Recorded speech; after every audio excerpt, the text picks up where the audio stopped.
everyone, so first video review for this week is for Inspiration Takes a Vacation by Annette Mori. If you want to check out my review, I have just posted that, so if you're on YouTube there's a link in the description below, and if you're on Facebook or on my blog then there is a link within the post. And this is the video review. So Inspiration Takes a Vacation by Annette Mori was so cute and so fun, and I really enjoyed it. It's about Abby. She has writer's block, like not the normal kind of writer's block, like the everything stopped, and she's kind of suffering with it type of writer's block.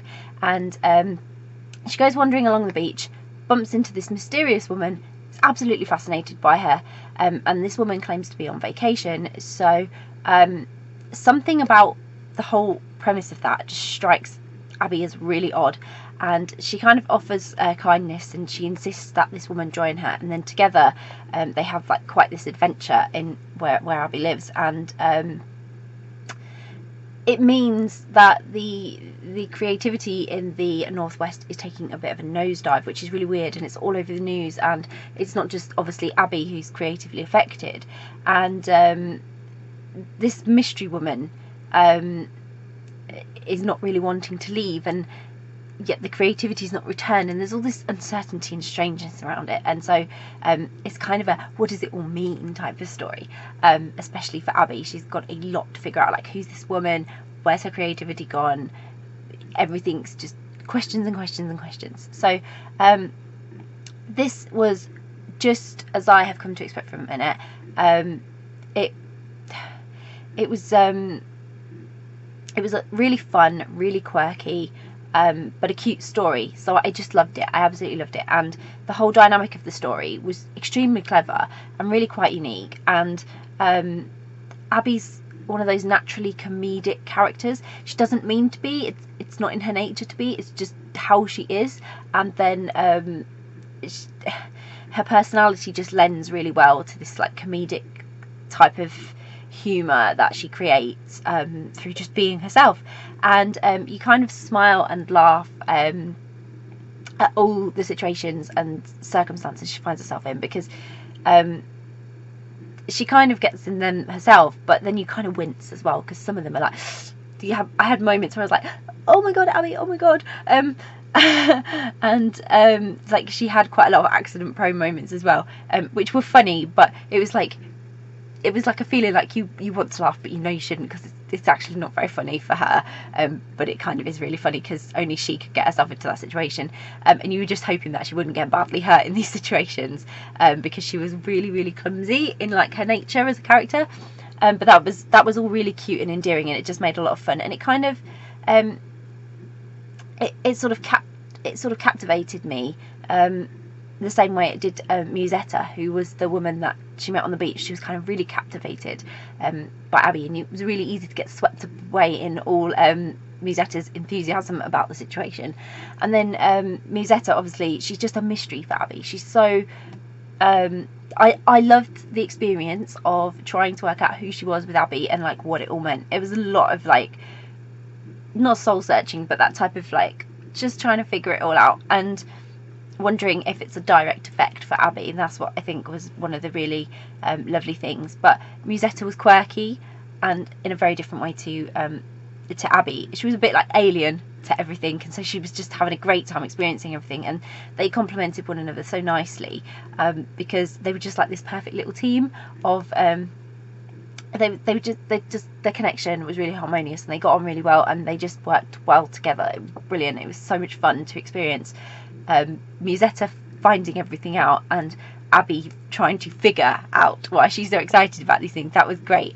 But one thing with this story for me, and Abby, she is a writer, so there was a lot in this story that, because I write, I could relate to, and I think a lot of writers will probably find that, but I found there was some hidden messages in here. Between the lines there were some moments and some bits and pieces, and I think this is definitely a book for writers to read, especially if you're perhaps feeling not so great about your writing, or if you're experiencing difficulty trying to produce content, or just whatever it is that you're having trouble with, or if you're suffering from writer's block, this will be great. Maybe you'll find some inspiration in there. But to experience Abby's story, I think there's a lot that you can identify with. So if you're a writer or you like to write, I think you'll get a lot to this, and you'll find that a lot of what Abby does you perhaps do and apply to your own writing and that type of thing. But that's how I felt as a writer, because I don't write that often, and I do understand this whole writer's block thing. It happens all the time, and it was intriguing to sort of see Annette's take on that. But I think if you're a reader and you know writers, or you talk to them a lot, again, I think if you're reading this, you'll note the underlying hints and the messages between the lines that Abby's thoughts kind of convey, and they may just remind you of someone and some things that I think are sometimes forgotten when you're reading somebody else's work as a reader, or just some people are just critics for the sake of being critics, and then you don't really think about the person behind who's written the story. And I think that was a really important message in here. Abby was a person, she's written stuff, she's having trouble figuring out what to write next, this is her career, it's a worry for her, and that is one of those things that I think is conveyed quite well. But there was something peaceful and quite deep to this story, and that added a spiritual element for me.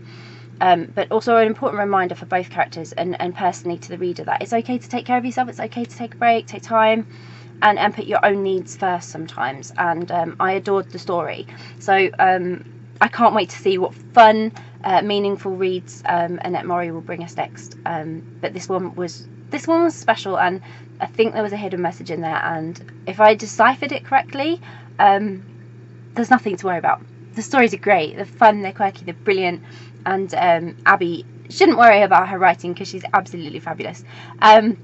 But I absolutely love this. It was brilliant, and I'll pop a link in the description because I hope you will go and grab a copy, and I hope you'll enjoy it too. If you've read Inspiration Takes a Vacation by Annette Mori, I'd really love to hear your thoughts, so please comment below, please let me know what you thought.